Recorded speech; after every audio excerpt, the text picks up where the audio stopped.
When I ventured into a town I seldom visited for shopping, I stumbled upon a disconcerting sight. My husband and mother walking arm in arm, sharing intimate kisses without a hint of concern for onlookers. Overwhelmed with shock, I confronted them, only to find them unapologetic, even justifying their actions. Swiftly, I divulged the shocking revelation to my father and opted for a divorce. However, life took an unexpected turn after my father's demise, leading me to cross paths with my mother and ex-husband once again. Years had passed, and as I laid eyes on my mother, her visibly pregnant belly spoke volumes. Catching my gaze, she smirked in triumph. "Ah, you've noticed. There's a little one growing in here.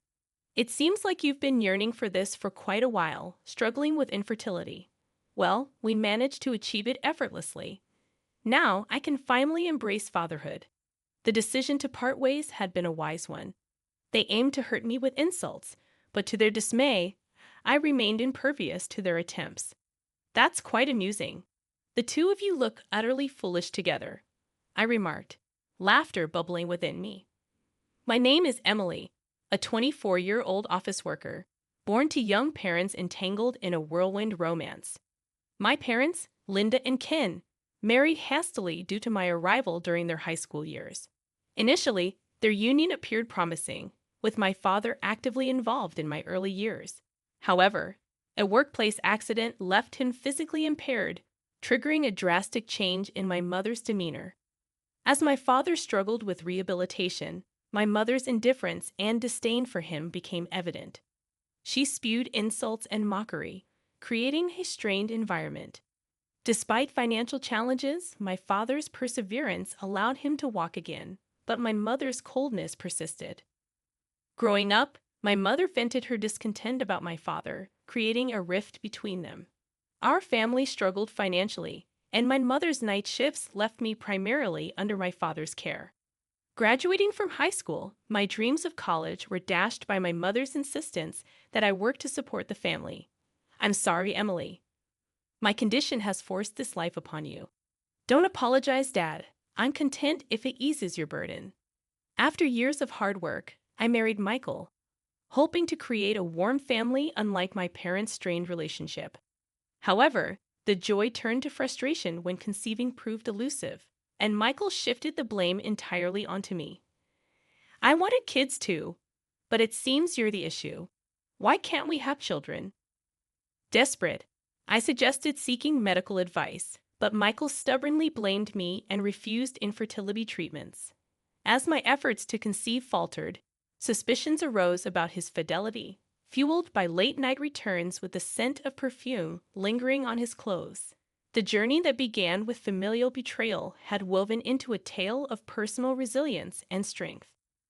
Further scrutiny of the credit card statements unveiled unexplained expenditures, deepening my suspicions. Direct confrontation with my husband seemed fruitless, anticipating his evasion of the inquiry. The opportune moment to address my concerns emerged during an unexpected visit to a town I rarely frequented for shopping. Spotting my husband, who claimed to be working that day, walking with a woman by his side stirred curiosity. "Is that Michael? He was supposed to be working today," I mused, ready to call out to him. My surprise intensified when I identified the woman accompanying him. It was my mother. Since marrying, I had maintained distance from her, seldom bringing my husband to my parents' house. Observing them discreetly, my astonishment peaked as they held hands and kissed. Unable to contain my shock, I confronted them, chasing after the unexpected duo. "Hey, Michael." "Mom." Caught off guard, they halted, feigning surprise. My mother attempted to downplay the situation, claiming they merely ran into each other and exchanged pleasantries. Approaching my mother, I discerned a familiar scent, one I had encountered on my husband's clothes after his late-night returns. Reluctantly, I concluded that my mother was his clandestine partner. "Don't lie, I saw it. You and Michael kissing." Their denials crumbled under the weight of my revelation.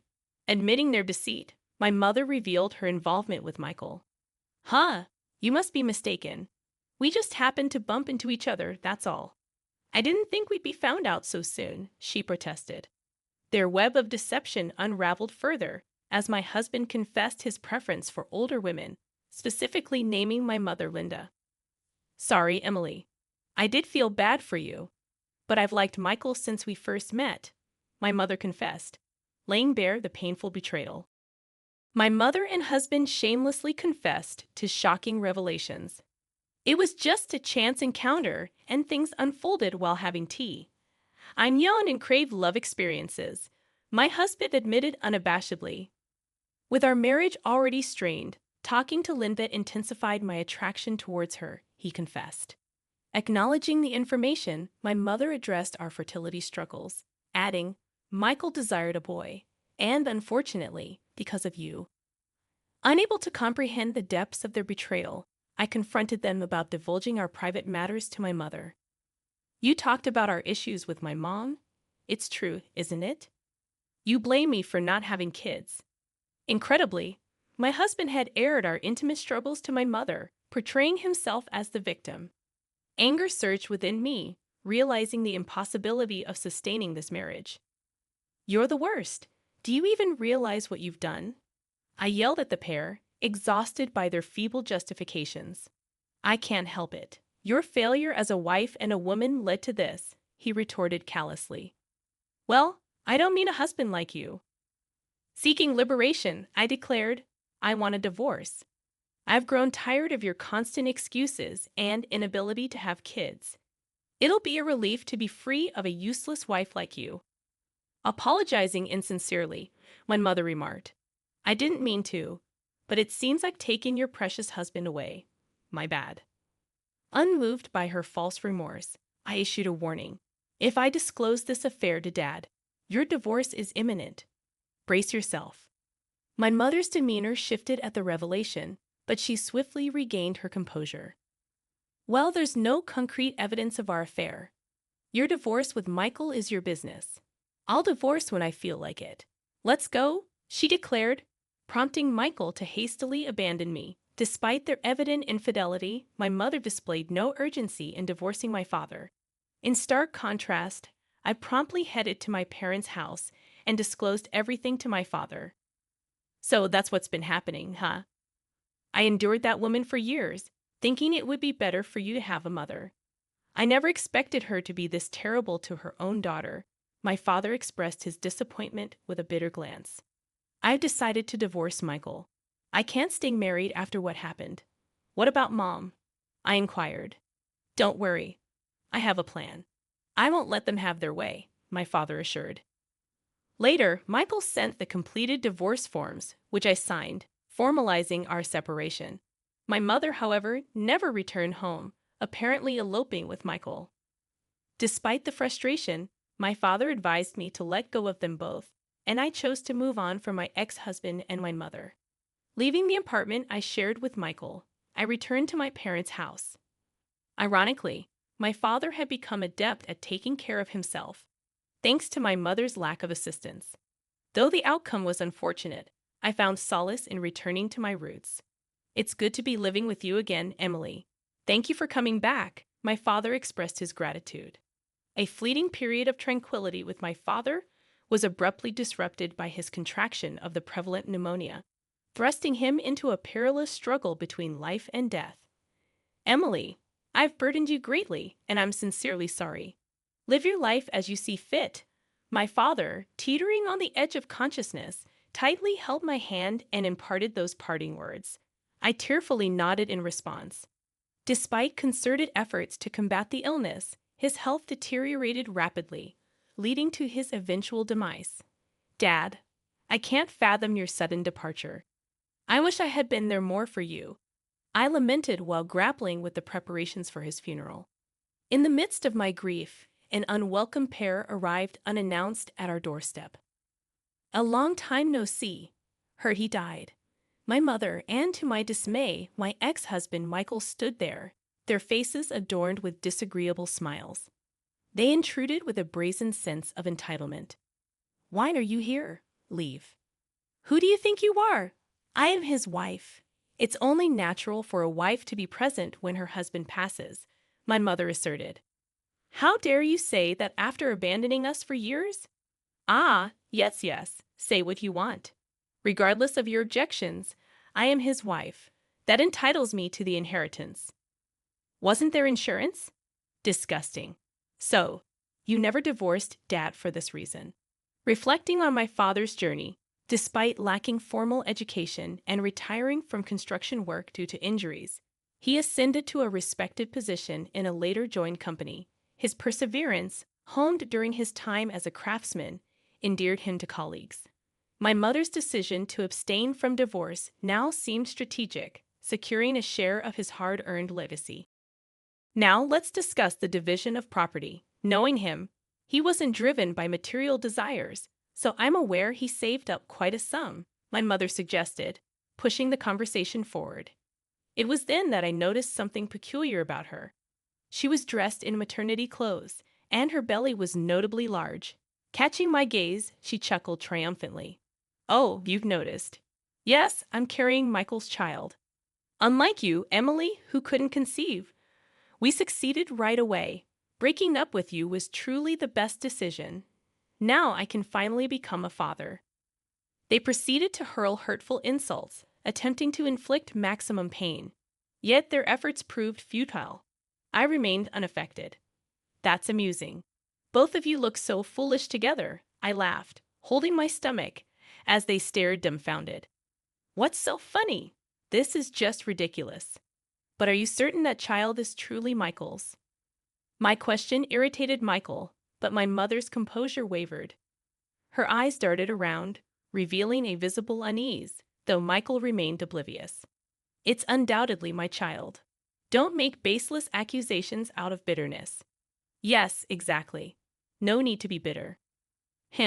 We'll see if it's baseless once you see this. Stepping away, I returned with the document in hand, presenting it to them. What's this all about? What? Why are you so surprised? It can't be that significant. What's the meaning of this? Both were taken aback by the document. A detective agency's investigation report summarizing my mother's social interactions. After my mother eloped with Michael, I coincidentally spotted her in the city. However, she wasn't with Michael, but with a young man I didn't recognize. Following them discreetly, they entered a hotel together. What does this mean? Could it be that Mom is? Having consulted with my father during his lifetime, I opted to investigate my mother's behavior, sensing its potential usefulness. The detective agency's findings confirmed my suspicions. My mother was deeply entangled with a man other than Michael. As Michael read the document with disbelief, he cast accusing glares at my mother standing beside him. What on earth? Were you deceiving me? This is absurd. Emily is lying. The child in my belly is undoubtedly yours. Despite her flustered state, my mother vehemently insisted that the baby was Michael's. Whom do you believe, Emily or me? Oh, that's convenient. Accusing your own mother just because you couldn't have children. What a terrible woman. Michael, swayed by my mother, regained his composure. They dismissed the report as false and resumed blaming me. Believe what you want, but unfortunately, there's concrete evidence. You can come out now. Summoning someone from the next room, a man entered. Who's that? I don't know him. Both were puzzled by the appearance of the unfamiliar man. This is my husband. You wouldn't know him, of course, because after you, I remarried him. His name is Tom. I met him through a friend a year after divorcing Michael and remarried him. How does this man prove anything? Unlike with you, I am genuinely pregnant with this child. So what? Speak plainly. Don't you get it? I couldn't conceive with you, no matter how hard we tried, but with Tom, I got pregnant right away. The implication of my words dawned on Michael, and his eyes widened. You avoided going to the clinic because it was a hassle. But I had tests done, and there were no issues with my fertility, so the problem was with you. That's a lie. But it's strange, isn't it? Supposedly, you have infertility issues, yet my mother is pregnant. Are you sure that baby is yours? Confronted with my question, Michael couldn't argue back and turned his glare towards Linda beside him. Hey, tell me the truth. Ah, fine. You win. You admitted it rather quickly. I thought you'd deny it more. Being with you, Michael, was just a game for me. What do you mean? I was with you because you were Emily's husband, coveting what someone else had. But my true love was another man. I was planning to leave you soon anyway. Stunned by her words, Michael was left without a response. I intended to enjoy this game until I got caught. Well, it doesn't matter whether or not I'm carrying his child. My right to the inheritance remains unchanged. You're still fixated on the inheritance? Unfortunately, you'll have to abandon that notion. What? How many times do I have to say it? I never divorced your father, so I have a right to the inheritance. That's what I've been trying to tell you. There's no such right because you and Dad were divorced long ago. That can't be. Maybe you've forgotten because of your age, but Dad had the divorce papers you already filled out. When I reported my mother's affair to my father, he revealed a completed divorce form. Apparently, he had kept it without filing it because of me. But before he passed away, he used that form to divorce my mother. So, Linda, you won't get a single penny of Dad's estate. Do you understand now? That can't be. At my words, my mother, who had been smug until then, turned pale. Michael continued glaring at her. I'm going home. Realizing her affair was exposed and that she would not receive any inheritance, my mother fled as if running away. Later, my mother did give birth to a boy, but it was clear without even needing a DNA test that he was not Michael's child. I never thought you'd be such a jerk. He abandoned my mother, who failed to secure any inheritance, and disappeared. The man who was my mother's main affair partner also ran away upon learning of her pregnancy, as their relationship was apparently just a casual fling for him. In the end, my mother became a single mother at 40, left to raise a young child on her own without anyone to rely on. She is raising her son on welfare. The care of a small boy at her old age is physically demanding, and she has aged significantly. I once saw my mother with her son from a distance. With increased gray hair, she looked more like a grandmother than a mother. Meanwhile, I gave birth to a healthy girl, and now our family of 3 lives happily. Ironically, the child my mother gave birth to is my half-brother, and he will be in the same grade as my daughter, making our family situation quite complicated. On the anniversary of my father's death, we planned to visit his grave as a family of 3. The betrayal by my ex-husband and mother was painful, but it led me to gain an irreplaceable family. Surely he's watching over us from heaven, right? My Father in heaven. He must also be delighted with the birth of his granddaughter. With the love he gave us in our hearts, we vowed to continue walking closely as a family.